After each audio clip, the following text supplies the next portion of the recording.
नमस्कार, खिलाड़ी नंबर 1 में आप सभी का स्वागत है। मैं हूं सुमित और हफ्ते का पहला कारोबारी सत्र भारतीय बाजार नए रिकॉर्ड स्तरों को हिट करने के बाद अभी भी तेजी में कामकाज कर रहे हैं। करीब फ्लैट टू पॉजिटिव साइड पे इंडेक्स 25,400 के ऊपर इंडेक्स फॉर्मली बना हुआ है। 40 अंकों के आसपास की बढ़त यहां पर देखने को मिल रही है और एक अच्छी खरीदारी मार्केट्स में आज अक्रॉस द बोर्ड बनी हुई है। सेंसेक्स भी करीब 100 अंक ऊपर, निफ्टी बैंक 150 अंकों की बढ़त के साथ कामकाज करते हुए mid cap index flat to positive और स्मॉल कैप इंडेक्स अभी भी फ्लैट टू नेगेटिव साइड पर मूव करता हुआ दिखाई पड़ा है। तो हायर लेवल से थोड़ा सा ईज ऑफ मार्केट जरूर हुआ। ऑब्वियसली वो जब भी कभी नया हाई हिट होता है उसके बाद थोड़ी सी बिकवाली आती है हायर लेवल से, लेकिन फिर भी जो फ्रंट लाइन इंडेक्स है वो अभी भी हरे निशान में है। एडवांस डिक्लाइन में एडवांसेस अभी भी तेज़ी के साथ हैं। 1350 शेयर तेज़ी में और करीब 1098 शेयर ऐसे हैं जो कि बिकवाली के साथ कामकाज करते हुए दिखाई पड़ रहे हैं। लेकिन मोर लेस अगर आप कंट्रीब्यूशन वाइज भी देखेंगे तो इंडेक्स में आज जो एक अच्छी तेज़ी है उसमें सेलेक्टिव बैंक्स, कैपिटल गुड्स जो कि पार्टिसिपेट करता हुआ दिखाई पड़ रहा है। ऑटो की तरफ से पार्टिसिपेशन है। ICICI बैंक करीब 10 अंकों का कंट्रीब्यूशन है। भारतीय एयरटेल 9 अंकों का या 10 अंकों का कंट्रीब्यूशन यहाँ से है। L&T 9 अंकों का कंट्रीब्यूशन और M&M करीब 8 अंकों का कंट्रीब्यूशन यहाँ से आ रहा है। इसके अलावा HUL करीब 14 अंकों का नेगेटिव कंट्रीब्यूशन दे रहा है। बजाज फाइनेंस करीब 13 अंकों का नेगेटिव कंट्रीब्यूशन दे रहा है। बजाज फिनसर्व 5 अंकों का नेगेटिव कंट्रीब्यूशन और रिलायंस करीब 3 अंकों का नेगेटिव कंट्रीब्यूशन यहाँ से आ रहा है। तो एक बढ़िया तेज़ी जो बजाज हाउसिंग फाइनेंस की लिस्टिंग से पहले बजाज फाइनेंस, बजाज फिनसर्व में देखने को मिली, वो अब थोड़ी सी फिजल आउट होते हुए दिखाई पड़ी है, खासतौर से इस लिस्टिंग के बाद, इस इवेंट के बाद। इस पूरे हफ्ते हमारे साथ खिलाड़ियों में पार्टिसिपेट करने के लिए मधु बंसल मौजूद रहेंगी, हरीश जुजारे हैं और साथ ही साथ कपिल शर्मा है जिनसे हम कपिल शाह हमारे साथ, जिनसे हम बातचीत करेंगे मार्केट्स को लेकर भी और साथ ही साथ उनसे बातचीत करेंगे उनके इंडिविजुअल ट्रेड्स को लेकर भी। तीनों ही खिलाड़ी हमारे साथ मौजूद हैं। उनके साथ शुरुआत करते हैं पहले मार्केट्स को लेकर, फिर उनकी इंडिविजुअल कॉल्स को लेकर। मधु, सबसे पहले मार्केट्स पे आपका एक व्यू कि आज बढ़िया नया ऑल टाइम हाई हिट हुआ, उसके बाद थोड़ा सा मार्केट ब्रीदर ले रहा है। आप कैसे रीड कर रहे हो मार्केट्स को, क्या करना चाहिए अभी? जी तो एक अच्छी बड़ी मूवमेंट जो हमने लास्ट वीक देखी, उसके बाद निफ्टी का एक रेंज में ट्रेड करना काफी लाजमी सा है। वो एक रेंज में 25,300 और 25,460 की एक टाइट रेंज में ट्रेड करता हुआ दिखेगा, जो कि एक ब्रीदर के तौर पर हम लेकर के चल सकते हैं रादर देन अ कॉशन और अ worry. Momentum of course positive है, लेकिन मुनाफा वसूली या कंसोलिडेशन की मार्केट को अब जरूरत आती भी दिख सकती है। वहीं अगर बैंक निफ्टी की बात करूं तो वो अंडर परफॉर्म करता हुआ दिखा था एज कम्पेयर टू निफ्टी, लेकिन आज तेजी उसमें देखने को मिल सकती है। तो बैंक निफ्टी का मैं जरूर बोलना चाहूंगी दर्शकों को कि उस पर आप खासा ध्यान रखें। इमीडिएट सपोर्ट उसका 52,000 का और नेक्स्ट रेजिस्टेंस 52,800 का आप लेकर के चल सकते हैं। और कुछ सेक्टर्स हैं उसमें भी हमें अच्छी तेजी देखने को मिल रही है, तो rather than a caution of worry मैं कंसोलिडेशन जरूर बोलना चाहूंगी इसको। 1000 का एक स्टॉप डाल के निफ्टी बैंक को रिस्की ट्रेडर्स लॉन्ग साइड पे देख सकते हैं। हेलो मधु, जो 52,000 का स्टॉप डाल के निफ्टी बैंक में क्या रिस्की ट्रेडर्स लॉन्ग साइड पे पोजीशंस देख सकते हैं? जी, बिल्कुल बिल्कुल। मैं यही बताना चाहूंगी, बैंक निफ्टी में आप आज के लिए बिल्कुल तेजी की तरफ अपना रुख रख सकते हैं। तो निफ्टी बैंक लॉन्ग साइड पे बायस रहेगा। निफ्टी में थोड़ा सा जरूर कंसोलिडेशन देखने को मिल रहा है। हरीश, आपका क्या कहना है मार्केट्स को लेकर, क्योंकि आज मिड कैप स्मॉल कैप थोड़ा सा ऊपर लिस्टों से नीचे जरूर आया, लेकिन अभी भी जो एडवांस डिक्लाइन है वो एडवांसेस के फेवर में है। आपकी रीडिंग्स क्या बोलती है मार्केट्स पे? जी, मार्केट में अगर देखा है तो हाँ बिल्कुल पिछले हफ्ते के तेजी के हिसाब से थोड़ा बहुत साइडवेज कंसोलिडेशन हो रहा है, प्रॉफिट बुकिंग देखने को मिल रहा है। और निफ्टी में देखा है तो 25,450 के अराउंड एक रेजिस्टेंस जोन है, तो जब तक उसके ऊपर नहीं निकलता है मुझे लग रहा है कि एक स्लाइडवेज कंसोलिडेशन रहेगा। लेकिन अगर बॉर्डर मार्केट के हिसाब से देखते हैं तो अभी भी स्ट्रेंथ दिखाई दे रहा है। और सेक्टर वाइज अगर मेटल्स हो गया और एफएमसीजी का स्टॉक्स में, बहुत सारे स्टॉक्स में तेजी दिखाई दे रहा है। तो मुझे लग रहा है कि सेक्टर स्टॉक स्पेसिफिक होना चाहिए आज के लिए। और हो सकता है कि निफ्टी थोड़ा साइडवेज कंसोलिडेशन हो एक माइनर कुछ 1-2 दिन के लिए। तो निफ्टी साइडवेज कंसोलिडेशन में रहे। और निफ्टी बैंक को लेकर वहां क्या व्यू है आपका? निफ्टी में जैसे प्रीवियस अर्निंग्स ने बताया था, मुझे लग रहा है कि बैंक निफ्टी बिल्कुल थोड़ा बहुत, अगर बैंक निफ्टी की एक स्ट्रॉन्ग सेटअप बना हुआ है और डेली चार्ट्स में और यूनिवर्सल चैनल्स का पैटर्न भी जो बनाया हुआ है।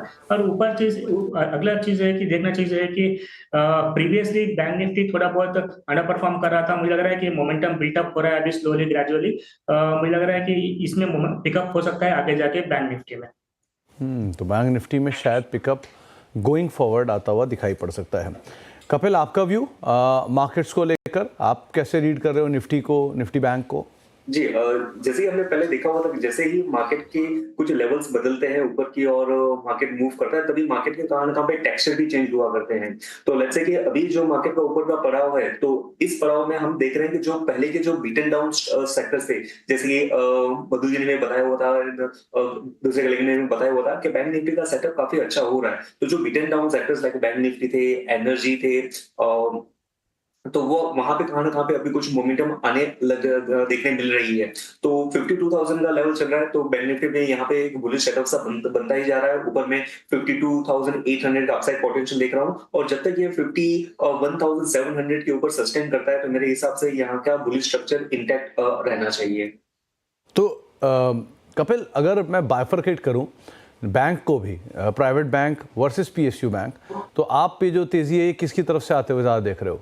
जी, आज का दिन है जहां पे पीयूसी बैंक्स ने कंपैरेटिवली प्राइवेट बैंक से काफी अच्छा परफॉर्म कर रहे हैं, बट ये सिर्फ आज का दिन में ही आउट परफॉर्म किया हुआ है। एक कंसिस्टेंट हमें आउट परफॉर्मेंस नहीं देखने मिला हुआ है, और मेरा रुझान यहाँ पे प्राइवेट बैंक की और ज्यादा ही रहेगा। और प्राइवेट बैंक में भी जो सेकंड टायर स्टॉक्स रहे हुए हैं, जैसे कि फेडरल बैंक, वहां पे थोड़ा सा एक अच्छा पिकअप देखने मिल रहा है। और लार्ज कैप सेट में जो आईसीआईसी बैंक है, तो वहां पे एक बेहतरीन मोमेंटम देखने मिल सकती है।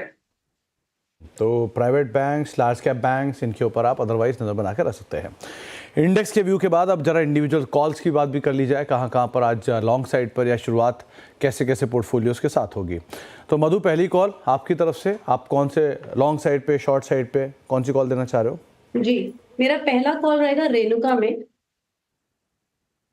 रेणुका में अगर मैं रेणुका की बात करूं तो एक स्ट्रॉन्ग रिवर्सल मुझे इस ट्रेड में बनता हुआ दिख रहा है, और स्टॉक की पोजीशन अभी अपने इंपॉर्टेंट मूविंग एवरेजेस से ऊपर ट्रेड करने की कोशिश कर रही है। लास्ट वीक का लो और लास्ट वीक का हाई दोनों ही इसने तोड़ करके ऊपर जाने की पूरी कोशिश कर रही है। ये इस तरीके का मोमेंटम अगर इसमें बरकरार रहा तो एक अच्छा हमें इसमें अपमूव देखने को मिल सकता है। जो भी सेक्टर में स्टॉक्स हैं उसमें रिलेटिवली इस स्टॉक में मुझे ज्यादा अप ट्रेंड देखने को मिल रहा है। टारगेट की मैं बात करूं तो मैं 53 का टारगेट और स्टॉप लॉस 46.5 का स्टॉप लॉस इसमें रख करके चलना चाहिए। इनफैक्ट पूरे सेक्टर को टेलविंड भी है एक न्यूज़ फ्लोज का, खास तौर से शुगर के जो ऑल्टरनेट यूज़ को लेकर न्यूज़ फ्लोज आ रहे हैं, वो कंपनी के लिए या सेक्टर के लिए काफ़ी पॉजिटिव है। इसलिए पूरा शुगर ही आज तेज़ी में है। 53 रुपये के टारगेट्स के लिए आप लॉन्ग साइड पे जा सकते हैं, और जो एक स्टॉप लॉस यहाँ पर मेंटेन करें करीब 46.5 का एक स्टॉप लॉस के साथ। पहली कॉल जो है वो है रेणुका शुगर, जहाँ पर आप लॉन्ग साइड पे जाएंगे। हरीश, आपकी तरफ से पहली कॉल? मेरे तरफ से पहला स्टॉक रहेगा इंडिया सीमेंट में बाइंग का। देखिए, लंबा कंसोलिडेशन था ऑलमोस्ट जुलाई से लेकर अभी तक। तो ये आज के दिन वॉल्यूम के साथ एक ब्रेक और दिया ट्रेंड लाइन का, मुझे लग रहा है कि यहाँ पे एक अच्छा बाइंग हो सकता है। करंट लेवल से बाई करना चाहिए। 371 के अराउंड चल रहा है प्राइस, तो मुझे लग रहा है कि 410 का ऊपर का टारगेट रहेगा और स्टॉप लॉस रहेगा 360 का। 360 का एक स्टॉप लेके 410 के टारगेट्स के लिए आप इंडिया सीमेंट में खरीदारी करके चल सकते हैं। वैसे भी मॉनसून जैसे जैसे अब अपने लास्ट फेज पे आएगा या एंड साइड पे आएगा और फेस्टिवल की शुरुआत होगी, एक पिकअप आता भी है सीमेंट प्राइसेस में और सीमेंट के स्टॉक्स में, तो आप उस लिहाज से भी इसके ऊपर नज़र रखेंगे। 410 रुपये के टारगेट्स के लिए 360 का एक स्टॉप लॉस यहाँ पर मेंटेन कर चलने के लिए आपको दी जा रही है। कपिल, आपकी तरफ से पहला कॉल? बेसिकली मार्केट का टेक्सचर अभी भी रिस्क ऑन मोड में ही है, और माइक्रो कैप स्टॉक्स है जो काफी अच्छे से मूव कर रहे हैं ऊपर में, तो वहां से ग्रिप्स कॉटन मैं एक चूज करना चाहूंगा। 188 के लेवल पे चल रहा है, 184 का स्टॉप लॉस रहेगा, और ऊपर में 225 के टारगेट देखने मिलेंगे। 225 के टारगेट्स के लिए आप ग्रीव्स कॉटन को देख सकते हैं। कितना स्टॉप लॉस आपने बताया इसमें कपिल? 184 का 184 का एक स्टॉप, और 225 के टारगेट्स के लिए आप खरीदारी कर सकते हैं ग्रीव्स कॉटन में। डे हाई के आसपास ये ऑलरेडी कामकाज करता हुआ दिखाई पड़ रहा है। 3 स्टॉक हो चुके हैं। दूसरी कॉल आपकी तरफ से मधु? जी, मेरी दूसरी कॉल जो रहेगी वो आप ग्रेफाइट में ले सकते हैं। ग्रेफाइट अभी 541 के आसपास काम कर रहा है, और जिस तरीके से इसका मोमेंटम है अपने अच्छे सपोर्ट लेवल से एक रिबाउंड के साथ मुझे एंट्री बनती हुई दिख रही है। करंट लेवल्स पर EMA 2050 इनफैक्ट 100 के भी ऊपर ट्रेड करता हुआ एक पॉजिटिव मोमेंटम शो कर रहा है। तो ग्रेफाइट का मेरा टारगेट रहेगा, माफ कीजिएगा, ग्रेफाइट में मेरा जो टारगेट रहेगा वो करीब 590 का रहेगा, और इसमें जो स्टॉप लॉस है मेरा वो 525 के आसपास का रहेगा। 590 का टारगेट और 525 के स्टॉप के साथ आप लॉन्ग जा सकते हैं। ग्रेफाइट इंडिया में डे हाई के आसपास कामकाज कर रहा है और 590 के टारगेट्स यहाँ पर आप देख सकते हैं। हरीश, आपकी तरफ से दूसरी कॉल। मेरा दूसरा कॉल रहेगा टोरेंट पावर में। मुझे लग रहा है कि टोरेंट पावर एक ब्रेकआउट दिया है, स्टॉक आउट ट्रायंगल पैटर्न का ब्रेकआउट है इसमें, और मुझे लग रहा है कि कंसोलिडेशन के बाद ब्रेकआउट है। तो करंट लेवल से बाइंग करने की राय है। तो करंट लेवल्स और मेरा टारगेट रहेगा 1950 का और स्टॉप रहेगा 1700 का। 1950 का और 1700 का एक स्टॉप लेके आप टोरेंट पावर में लॉन्ग जा सकते हैं। हरीश, इतना बड़ा टारगेट, 200 रुपये के आसपास का अपसाइड आप स्टॉक में देख रहे हो, कोई खास वजह? मुझे लगा कि ये थोड़ा पोजिशनल है, 1-2 दिन के लिए स्टॉक है। मुझे लग रहा है कि इसे एक बड़ा सा ब्रेकआउट दिया है बड़ा कंसोलिडेशन के बाद, और पावर स्टॉक्स में सारे में थोड़ा बहुत मोमेंटम बिल्टअप हो रहा है। मुझे लग रहा है कि एक पोजिशनल के लिए कॉल है ये। मुझे लग रहा है कि आगे जाके लेवल्स अचीव कर सकते हैं। तो टोरेंट पावर, क्योंकि आज पावर स्पेस में बढ़िया तेज़ी है तो शायद सेक्टर का टेलविड भी मिले, इसलिए 1700 का एक स्टॉप लेके आप लॉन्ग साइड पे जा सकते हैं। 1950 का आपका पहला टारगेट रहेगा, 1700 का एक स्टॉप रहेगा। कपिल, आपकी तरफ से दूसरी कॉल। यहाँ पे गोदरेज एग्रो पिक रहेगा, क्योंकि पिछले 2 महीनों पहले स्टॉक में 7 साल के रेंज का एक ब्रेकआउट दिया हुआ है और पिछले 2 महीने में स्टॉक में थोड़ा सा रिट्रेसमेंट हमें देखने मिला हुआ है और पिछले कुछ दिनों में कुछ एक अपसाइड ट्रिगर मुझे देखने मिल रहे हैं। तो मेरा मानना ये है कि यहाँ से फिर से बुलिश कंटिन्यूएशन साइन हमें देखने मिल सकता है। 813 के लेवल पे ये स्टॉक चल रहा है, तो यहाँ करंट लेवल पे बाय का व्यू बनता है। नीचे में स्टॉप लॉस 804 रुपए के रहेंगे और ऊपर में टारगेट 870 रुपए के। 870 का एक टारगेट और 804 का एक स्टॉप लॉस लेके आप गोदरेज एग्रोवेट में खरीदारी करके चल सकते हैं। तो 6 कॉल जो है वो पूरी हो चुकी हैं। शुगर स्पेस में, क्योंकि मधु आपने राय दी और ये शुगर स्पेस आज बहुत बढ़िया बज़ भी कर रहा है, द्वारकेश हो, EID पैरी हो, सारा का सारा सेक्टर चल रहा है। सो इस सेक्टर में कोई और नाम जिस पर आपको लग रहा हो कि हाँ बेट किया जा सकता है, यहाँ पर एक अच्छा टेलविंड है? क्योंकि इस सेक्टर को जरूर आज ऑब्जर्व आप कर सकते हैं और लगातार इसमें जो भी आपको आउट परफॉर्मर्स दिख रहे हैं उसको आप अपनी वॉच लिस्ट में जरूर लगा सकते हैं। लेकिन मेरे अकॉर्डिंग रेणुका एक one of the best performing होना चाहिए। तो रेणुका पे आप अदरवाइज नजर बना कर रखिएगा।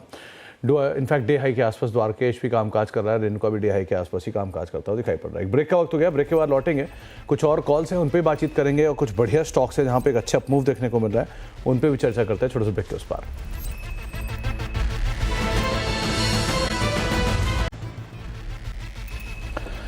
आप देख रहे हैं खिलाड़ी नंबर 1। एक बार जरा वापस बाजार लेकर आइए, क्योंकि निफ्टी बिल्कुल फ्लैट टू पॉजिटिव साइड पे 15 अंकों के आसपास की बढ़त निफ्टी में देखने को मिल रही है। सेंसेक्स जो कि 109 अंक है और निफ्टी बैंक जो कि 148 अंक ऊपर कामकाज कर रहा है। Slightly out performance Nifty bank की तरफ से, लेकिन निफ्टी और सेंसेक्स दोनों डे लो की तरफ ही अब स्लोली एंड स्टेडली जाते हुए दिखाई पड़ रहे हैं। And likewise Nifty mid cap और स्मॉल कैप इंडेक्स में, मिड कैप इंडेक्स तो फ्लैट टू पॉजिटिव है, 1/4% ऊपर है, लेकिन स्मॉल कैप इंडेक्स अब लाल निशान में डे लो पर कामकाज कर रहा है। तो ब्रॉडर मार्केट्स में और निफ्टी भी in fact slowly and steadily day लो की तरफ जाता हुआ दिखाई पड़ रहा है। हालांकि निफ्टी बैंक जो है वो अभी भी आउट परफॉर्म करता हुआ दिखाई पड़ रहा है। तीनों खिलाड़ी हमारे साथ मौजूद हैं। मधु बंसल हैं, हरीश जुजारे हैं और कपिल शाह मौजूद हैं, जिनसे हम चर्चा कर रहे हैं मार्केट्स पर भी और साथ साथ उनके इंडिविजुअल कॉल्स पर भी। 2 कॉल्स ले चुके हैं। मधु, आपकी तरफ से तीसरी कॉल। जी, मेरी तरफ से तीसरी कॉल रहेगी आइशर मोटर में। जैसे कि पहले भी हमारा डिस्कशन हुआ कि ऑटो सेक्टर आज अच्छा परफॉर्म कर रहा है। कुछ महीनों के, कुछ हफ्तों के रेजिस्टेंस लेवल 4895 को ब्रीच करता हुआ ये अच्छी वॉल्यूम्स के साथ मुझे इस समय दिख रहा है। RSI कंफर्टेबली 56 पर ट्रेड कर रहा है, जो कि सही मायनों में स्टॉक की परफॉर्मेंस को दर्शाने में पीछे है। तो अपने माइनर रेजिस्टेंस को जैसे ये ब्रीच करता है अच्छी वॉल्यूम्स के साथ, तो इसका टारगेट हम 5250 का देख सकते हैं और स्टॉप लॉस इसमें 4800 का के आसपास का आप रख सकते हैं। तो आप आइशर मोटर में खरीदारी करके चल सकते हैं 5250 के टारगेट्स के लिए और करीब 4800 का एक स्टॉप लॉस यहाँ पर मेंटेन करके चलने की राय आपको दी जा रही है। हरीश सर, आपकी तरफ से तीसरी कॉल। मेरा तीसरा स्टॉक रहेगा स्ट्राइड्स फार्मा। मुझे लग रहा है कि स्ट्राइड्स फार्मा भी कंसोलिडेशन के बाद ब्रेकआउट दिया है, जो 1400 का लेवल हर्डल था वो पार किया आज के दिन। मुझे लग रहा है कि यहाँ से फिर से एक बार तेजी पिकअप हो सकती है और मुझे लग रहा है कि करंट लेवल से बाय करना चाहिए। 1520 का टारगेट रहेगा और 1350 का स्टॉक। तो स्ट्राइड्स फार्मा 1520 रुपए के टारगेट्स के लिए आप लॉन्ग साइड पे जा सकते हैं। करीब 1350 का एक स्टॉप लॉस यहाँ पर मेंटेन करके चलने की राय आपको दी जा रही है। 1411 के आसपास ये भी कामकाज कर रहा है, तो डे हाई के आसपास स्ट्राइड्स है और करीब 1500 रुपए के टारगेट्स के लिए, 1520 के टारगेट्स के लिए आप इसे भी लॉन्ग साइड पे देख सकते हैं। कपिल जी, आपकी तरफ से तीसरी कॉल। जी, मैंने पहले जो 2 कॉल थे ग्रीव्स कॉटन और गोदरेज वो थोड़े से एक एग्रेसिव साइड पे थे। तीसरा कॉल मैं एक डिफेंसिव साइड पे जाना चाहूंगा, तो टाटा कंज्यूमर मेरी एक चॉइस रहेगी यहाँ पे। 1219 के लेवल पे ये स्टॉक ट्रेड कर रहा है। काफी अच्छा फॉर्मेशन, पैटर्न फॉर्मेशन है, मोमेंटम आना ड्यू है, लेकिन टेक्निकल स्ट्रक्चर काफी अच्छा देखने मिल रहा है इसको। तो 1219 पे यहाँ पे बाय का व्यू बनता है। स्टॉप लॉस 1210 पर रहेगा और ऊपर में टारगेट 1280 के देखने मिल सकते हैं। 1280 के टारगेट्स के लिए आप लॉन्ग साइड पे जाएंगे टाटा कंज्यूमर के अंदर। तो एफएमसीजी पैक हो गया, ऑटो हो गया, फार्मा हो गया, पावर हो गया, मेटल हो गया, डाइवर्सिफाइड हो गया, सीमेंट हो गया, शुगर हो गया, हर तरफ से अलग अलग सेक्टर्स, अलग अलग स्टॉक्स यहाँ से आते हुए दिखाई पड़ रहे हैं। ब्रेक का वक्त हो गया, ब्रेक के बाद लौटेंगे, तमाम खिलाड़ियों के जरा पोर्टफोलियोज भी देखेंगे और कुछ और स्टॉक्स पे बातचीत भी करते हैं। छोटे से ब्रेक के उस तरफ।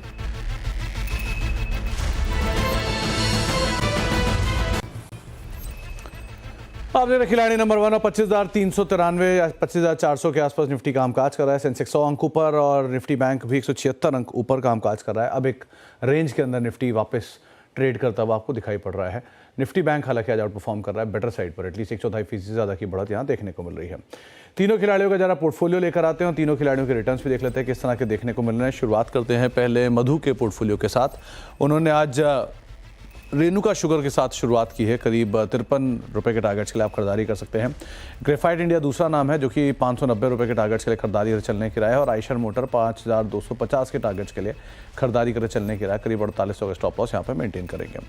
Contribution wise Renuka 0.5% positive contribution, graphite करीब 1% पॉजिटिव कंट्रीब्यूशन और आयशर करीब 1/4% ऊपर पॉजिटिव कंट्रीब्यूशन के साथ कामकाज कर रहा है।